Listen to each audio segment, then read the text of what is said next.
Vous êtes-vous déjà demandé ce que cela serait de rencontrer quelqu'un qui incarne directement et de manière tangible la puissance divine? Josué, le grand prêtre, a vécu cette expérience surprenante.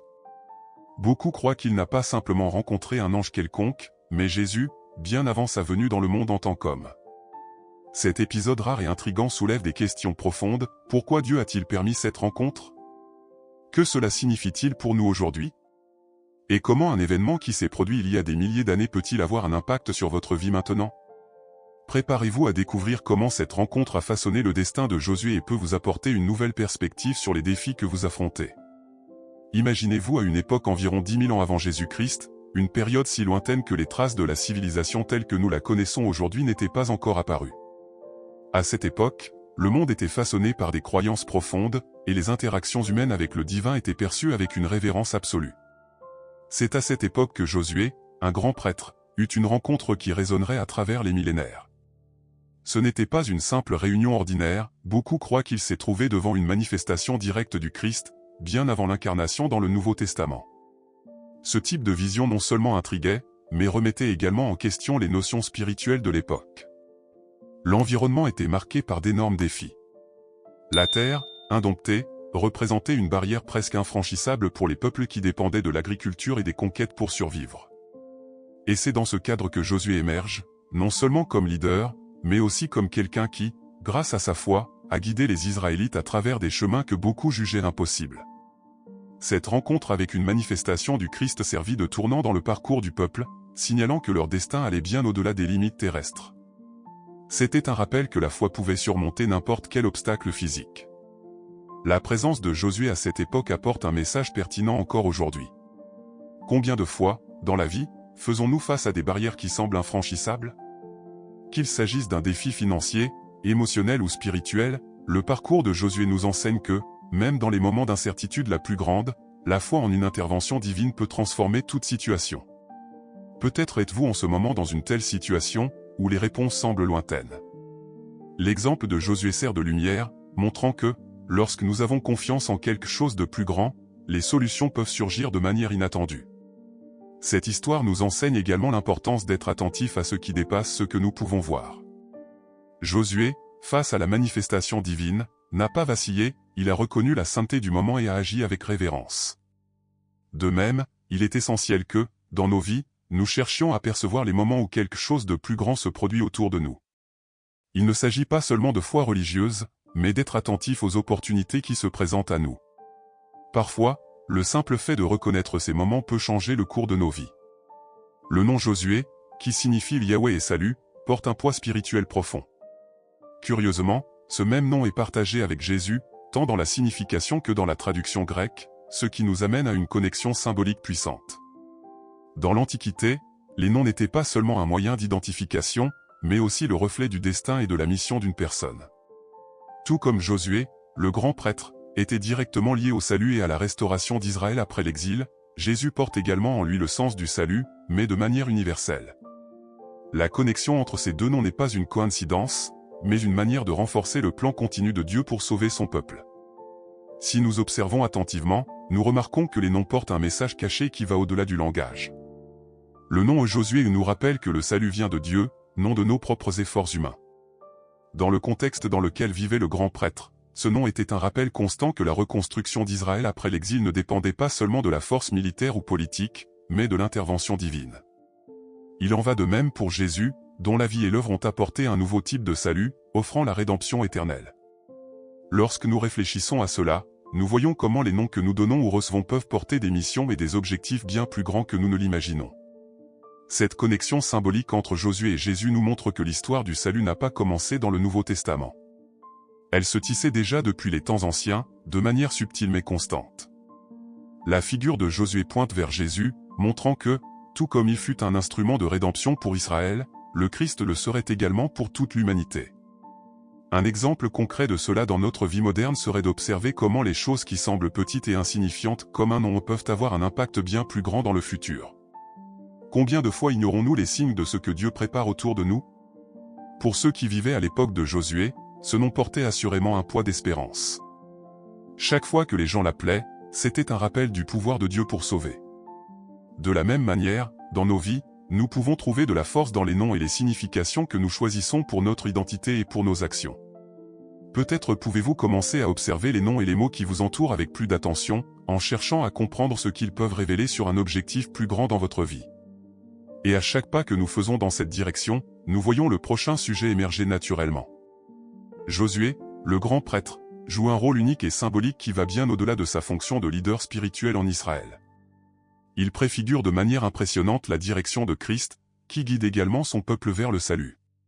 Tout comme Josué a conduit les Israélites dans le processus de reconstruction après l'exil babylonien, le Christ nous guide vers un repos éternel, nous libérant des exils spirituels et nous offrant la rédemption. La similitude entre ces deux rôles n'est pas simplement une coïncidence, mais une forme claire de continuité théologique entre l'Ancien et le Nouveau Testament, démontrant que le plan de Dieu a toujours pointé vers le Christ comme grand guide de son peuple. La figure de Josué, en guidant le peuple d'Israël dans la reprise de la vie spirituelle et la restauration du temple, agit comme un type de sauveur terrestre, établissant un pont entre l'ancien Israël et l'avenir promis. De la même manière, Jésus accomplit cette fonction à une échelle bien plus grande, offrant la promesse d'une vie transformée. Pour mieux comprendre cela, pensez au moment où vous avez eu besoin de direction et de leadership pour traverser des périodes de difficulté. Tout comme Josué a guidé Israël en période d'incertitude, le Christ fait de même dans notre parcours spirituel. Et le plus impressionnant, c'est que cette direction ne se limite pas au passé, mais demeure vivante et présente. La théologie chrétienne voit souvent dans les personnages de l'Ancien Testament une anticipation de ce que le Christ réaliserait de manière définitive. Josué, avec son nom qui signifie le salut, est l'un des exemples les plus clairs de cette préfiguration. Il n'a pas seulement restauré la communion d'Israël avec Dieu après l'exil, mais il a aussi indiqué un avenir où cette communion serait parfaite et éternelle en Christ. Dans notre vie quotidienne, cela se reflète dans l'idée que nous avons parfois besoin de Josué pour nous guider temporairement, mais toujours avec la vision que le Christ est le guide suprême. C'est un rappel que les difficultés que nous rencontrons font partie d'un plan plus grand, et que le salut est la destination finale. Alors que Josué conduit Israël vers un nouveau départ, il reflète un rôle qui sera accompli de manière définitive en Christ. Tous deux ont pour mission de ramener le peuple à Dieu, que ce soit par la restauration du temple ou celle de l'esprit humain. Cette connexion entre les deux leaders montre que le plan de Dieu est constant et éternel. Et tandis que nous approfondissons cette réflexion, nous nous rendons compte que la rencontre de Josué avec le commandant divin est le prochain maillon de cette chaîne spirituelle qui relie l'Ancien au Nouveau Testament. La rencontre de Josué avec le prince de l'armée de l'Éternel est l'un des moments les plus mystérieux et symboliques de son histoire. La veille de la bataille de Jéricho, Josué se retrouve face à une figure imposante, un être céleste, avec une épée dégainée, prêt pour le combat. De nombreux érudits croient que cette figure n'était pas seulement un ange, mais une manifestation du Christ lui-même, avant son incarnation. Cette rencontre a marqué un tournant crucial dans la direction de Josué, renforçant l'idée que ce n'était pas lui qui était aux commandes, mais Dieu, à travers sa présence divine. Ainsi, la direction de Josué n'était pas seulement militaire, mais aussi spirituelle. La figure du prince de l'armée de l'Éternel apparaît à un moment clé. Avec Jéricho en face, une ville fortement fortifiée, le poids de la responsabilité sur Josué devait être énorme. C'est à ce moment-là que l'intervention divine a lieu, comme pour rappeler à Josué que la bataille, bien que menée par des mains humaines, était en réalité une bataille du Seigneur. Souvent, dans nos vies, nous faisons aussi face à des Jéricho, des défis qui semblent infranchissables. Et tout comme Josué, nous avons besoin de ce rappel que nous ne sommes pas seuls dans les batailles que nous menons. Ce qui semble impossible à nos yeux peut être facilement vaincu avec l'intervention divine. Cette rencontre nous enseigne également une leçon importante sur la direction. En se retrouvant face au prince de l'armée de l'Éternel, Josué a immédiatement reconnu qu'il se trouvait devant quelque chose de plus grand que lui. Sa réaction a été empreinte d'humilité et de révérence, quelque chose que nous pouvons tous apprendre lorsque nous faisons face à des défis plus grands que nos capacités humaines. Dans la vie, nous pouvons appliquer cela à nos responsabilités quotidiennes. Que ce soit dans une position de leadership au travail ou en famille, le véritable leader est celui qui sait quand se soumettre à une autorité supérieure, quand reconnaître que le succès de sa mission ne dépend pas seulement de lui-même. La rencontre de Josué avec cette figure divine symbolise, de bien des manières, la présence constante de Dieu aux côtés de ceux qu'il choisit pour diriger. Josué, qui avait déjà été préparé à la direction par Moïse, reçoit maintenant une confirmation céleste que sa mission est alignée avec le dessein divin. Et cette présence n'était pas seulement une motivation spirituelle, mais une certitude que la victoire était garantie. À partir de ce moment, Josué a marché avec la conviction que chaque pas était guidé par Dieu, et que sa direction transcenderait les frontières humaines. La rencontre de Josué avec le prince de l'armée de l'Éternel soulève une question théologique intéressante: qui était cette figure céleste? Certains croient qu'il s'agissait d'une théophanie, c'est-à-dire une apparition de Dieu. D'autres soutiennent qu'il s'agissait d'une Christophanie, une apparition du Christ avant son incarnation. La Bible n'offre pas de réponse définitive, mais le fait que cet être n'ait pas rejeté l'adoration de Josué, comme d'autres anges l'ont fait, amène beaucoup à croire qu'il s'agissait du Christ lui-même sous une forme préincarnée. Cette discussion a été un point fascinant pour les érudits au fil des siècles, soulevant plus de questions que de réponses, mais le fait est que la présence de cet être renforce l'idée que Josué était directement guidé par le divin. Cette distinction entre théophanie et christophanie, bien que subtile, a de grandes implications. Si nous croyons que cette figure était une théophanie, alors Josué se trouvait devant une manifestation directe de Dieu le Père, une occasion rare dans l'histoire biblique. D'un autre côté, s'il s'agissait d'une christophanie, cela renforce encore plus le lien entre Josué et Jésus, une continuation de l'idée que Josué était une préfiguration du Christ. Quoi qu'il en soit, l'important est de comprendre que cette apparition, quelle qu'elle soit, a servi de puissant rappel que Dieu était présent et actif dans la direction de son peuple, les orientant de manière tangible. Indépendamment de l'interprétation que l'on suit, cette apparition n'a pas été un événement isolé, mais un jalon dans la vie de Josué et dans l'histoire d'Israël. La présence du prince de l'armée de l'Éternel n'a pas seulement légitimé la direction de Josué, mais a également renforcé la confiance du peuple dans le fait que Dieu était à ses côtés. Dans nos vies, nous faisons souvent face à des situations où nous cherchons des signes clairs que nous sommes sur la bonne voie. Cette histoire nous encourage à nous rappeler que, même si les signes divins ne sont pas toujours aussi visibles qu'ils l'étaient pour Josué, Dieu est présent, guidant nos pas avec fermeté. En réfléchissant à cette apparition, nous sommes amenés à une perception plus profonde de la relation entre Dieu et son peuple. Josué, en retirant ses sandales devant cet être céleste, a démontré la reconnaissance de la sainteté du moment. Ce geste simple mais significatif nous enseigne qu'il y a des moments dans notre marche où nous devons nous arrêter, révérer et reconnaître la présence divine. Peut-être lors d'un moment de prière ou en prenant une décision importante, mais, tout comme Josué, nous devons être prêts à reconnaître et à honorer ces rencontres sacrées qui façonnent le cours de nos vies. La rencontre de Josué avec le prince de l'armée de l'Éternel ne symbolise pas seulement la direction, mais aussi l'autorité divine sur toutes les batailles livrées par le peuple d'Israël. La présence de cette figure céleste, épée dégainée, indique clairement que Dieu non seulement ordonne, mais participe activement aux guerres de son peuple. Lorsque l'être divin ordonne à Josué de retirer ses sandales, rappelant l'expérience de Moïse devant le buisson ardent, il devient clair que le sol sur lequel il se tenait était sacré, et que la bataille ne serait pas menée par de simples stratégies humaines, mais avec l'intervention directe de Dieu lui-même. L'épée dégainée, symbole de la préparation au combat, renforce le message que Dieu était activement présent dans le conflit qui se profilait. Josué, en tant que leader, devait comprendre que, bien que sa stratégie militaire soit importante, la victoire d'Israël sur Jéricho dépendait entièrement de l'action divine. Et cela nous enseigne quelque chose d'essentiel, aussi bien préparés que nous puissions être. Il existe des combats dans la vie qui ne peuvent être gagnés que lorsque nous remettons le contrôle à Dieu. Tout comme Josué a fait confiance au plan de Dieu pour la conquête de Jéricho, nous devons faire confiance au fait qu'il est à la tête de nos batailles quotidiennes, nous guidant vers la victoire, même lorsque nous ne comprenons pas complètement le chemin. Cette idée d'une autorité divine dans les batailles s'applique également à nos défis intérieurs. La vie nous présente souvent des situations qui ressemblent à de véritables guerres, qu'elles soient émotionnelles, financières ou spirituelles. Dans de tels moments, l'histoire de Josué nous enseigne à nous soumettre à la direction divine, en sachant que Dieu est avec l'épée dégainée, prêt à nous défendre et à nous guider vers le succès. Une application pratique de cela serait de se rappeler que, au milieu de nos luttes, nous avons une source de force au-delà de nous-mêmes. Que ce soit dans la prière ou dans la recherche de conseils spirituels, il est fondamental de reconnaître que les plus grandes batailles de la vie sont gagnées avec Dieu en tête. En retirant ses sandales, Josué n'a pas seulement obéi, mais a aussi fait preuve d'un acte d'humilité et de reconnaissance de la sainteté du moment.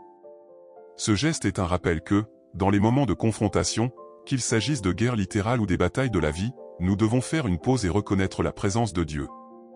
Il est déjà en avant avec l'épée dégainée, prêt à se battre en notre faveur. Ce qui nous reste, c'est la soumission à sa volonté, sachant que la victoire est déjà garantie par son autorité. La rencontre de Josué avec le prince de l'armée de l'Éternel a été un tournant décisif dans son parcours en tant que leader. Jusqu'à ce moment-là, il avait déjà démontré ses capacités de leadership, mais cette apparition surnaturelle est venue solidifier son autorité de manière définitive. Tout comme Moïse a eu sa rencontre transformatrice avec Dieu dans le buisson ardent, Josué a également été marqué par ce moment de confirmation divine.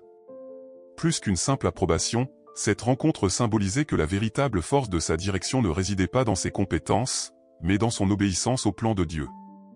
L'obéissance de Josué, symbolisée par l'acte de retirer ses sandales, a été le point central du succès de sa mission. Il savait que sa direction ne serait efficace que s'il était en totale soumission à la volonté divine. C'est une leçon importante pour toute personne occupant une position de leadership. Que ce soit dans une organisation, une famille, ou même dans notre propre vie, le véritable succès vient lorsque nous nous soumettons à la direction de Dieu.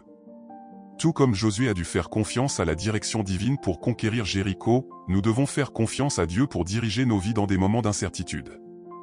La réaffirmation de la direction de Josué a également eu un impact direct sur le peuple d'Israël. Il ne voyait pas seulement en Josué un leader humain, mais quelqu'un qui était clairement connecté au divin. Cela a apporté une grande sécurité au peuple, qui savait que la présence de Dieu était avec leur leader, guidant chaque pas. De la même manière, dans nos vies, il est important que les personnes autour de nous voient en nous des signes d'une direction qui n'est pas seulement basée sur des compétences terrestres, mais aussi sur une connexion avec quelque chose de plus grand. Cette confiance, qui inspire les autres à nous suivre, se construit lorsque nous montrons une véritable dépendance à Dieu. Cette rencontre n'a pas seulement confirmé Josué comme le leader choisi, mais elle a aussi été un rappel que l'obéissance à la volonté divine est la clé du succès. La conquête de Jéricho, qui allait avoir lieu, dépendait entièrement de cette soumission. De la même manière, nous pouvons voir que, bien souvent, le succès dans nos vies est directement lié à notre disposition à suivre la direction divine, même lorsque nous ne comprenons pas complètement le plan. Josué était prêt, et le résultat de sa foi et de son obéissance serait bientôt visible dans l'une des plus grandes victoires de l'histoire d'Israël. Maintenant que vous avez compris la profondeur de cette rencontre entre Josué et le prince de l'armée de l'Éternel, une question se pose, comment gérez-vous les défis de votre vie? Reconnaissez-vous les batailles qui exigent plus que des efforts humains? La grande leçon qui demeure est que Josué n'a atteint la victoire que parce qu'il s'est soumis à l'autorité divine, reconnaissant que Dieu était déjà en contrôle. Et vous, êtes-vous prêt à faire de même? Réfléchissez aux domaines dans lesquels vous devez faire davantage confiance et laisser Dieu diriger. Rappelez-vous, les plus grandes victoires commencent par l'acte de se rendre. C'est pourquoi je vous invite à appliquer cette connaissance dans votre vie dès maintenant. Et si vous souhaitez continuer à grandir et à apprendre grâce à des histoires qui peuvent transformer votre foi et vos combats, abonnez-vous à la chaîne et activez les notifications. Ne manquez aucun contenu qui peut vous aider à affronter les défis avec confiance. Que Dieu vous bénisse et à bientôt.